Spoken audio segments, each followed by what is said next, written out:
What's going on, guys? This is Spade of the Baltmatrix coming at you, and today we are taking a look at the Amazon.com first edition Optimus Prime figure from the new Transformers 4 Age of Extinction line. This is the first figure that's coming out for the line. Now, please excuse my voice as I am getting over a cold, so instead of recording this with my normal audio, I'm doing a voiceover. Just trust me, it's easier for me that way. Here we have the box, which is nice and slightly curved on top, and it even has an open window. There we have the fourth movie's poster and the figure itself. As you can see, my figure is one of the lucky ones that actually got paint. I'm glad for that. Out of the box, the figure looks okay, but first let's take a look at the weapons. We've got Prime's sword, which is modeled in soft, flexible, clear, or translucent yellow plastic with some paint. I'm going to end up painting this thing. It can be held in both arms or on the left forearm. Next up is his big arse shield. The shield itself is modeled in chromish-like paint. It looks like it has a spiker or a gun there, and it can be wielded in hand or on the left forearm. The right forearm does not have a plug-in hole, unfortunately.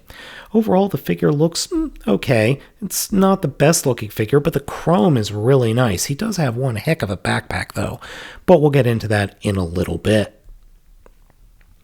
The face is modeled in the new C.F.R Prime face. It's okay. You can clearly see the lips, and honestly, if this figure didn't have the chrome, it would be even more garbage than it already kinda is, but I'll talk about that later. Poseability for this guy is actually pretty good. Head is on a swivel.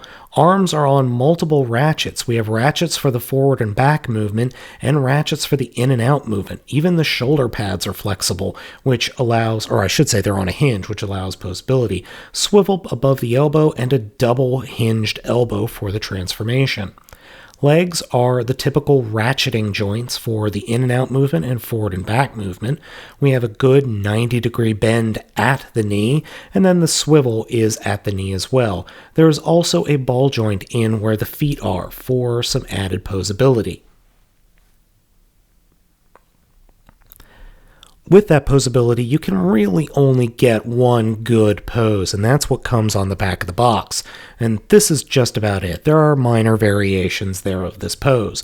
I quite like this pose, even though he's got a ginormous backpack, which I kind of wish was removable. It's not a bad-looking figure, but the backpack is just a giant bit of shell, and so are the back of the legs, or the bottom part of the back of the legs. And here's the similar pose from a different angle. Note that the different angle actually works a little bit better, and you get a more dynamic feel for the figure. Like I said, it's not a terrible figure, but you are highly limited by all the junk he has in the trunk. Transformation is pretty darn easy and clicky. Start off with by folding up the arms onto themselves, and then we're going to take the legs and flip them forward to the front of the figure like he's going to sit down. Now you've got to get that front skirt out of the way, or that front armor out of the way, but that's easy. Then reach behind the legs and fold out the front of the truck mode. Then they unfold and flip over the feet and the shins to form the hood of the vehicle mode. And do that for the other leg. Very easy transformation, and I'm actually quite surprised. The quality of the plastic on this figure isn't bad. The plastic doesn't feel like it's going to snap at the slightest touch. It's not by no means strong, but it's not super fragile. Unpeg Prime's upper torso from the rest of the body, pull it forward, flip the arms or shoulders around back, and then kind of flip them out and angle the whole torso down and back, and then snap that section into place. Reach behind the front and you can flip up the top of the vehicle mode, but you really want to grab those side panels and fold them out first and peg them into place. And I think you can see where the rest of the transformation is going to go.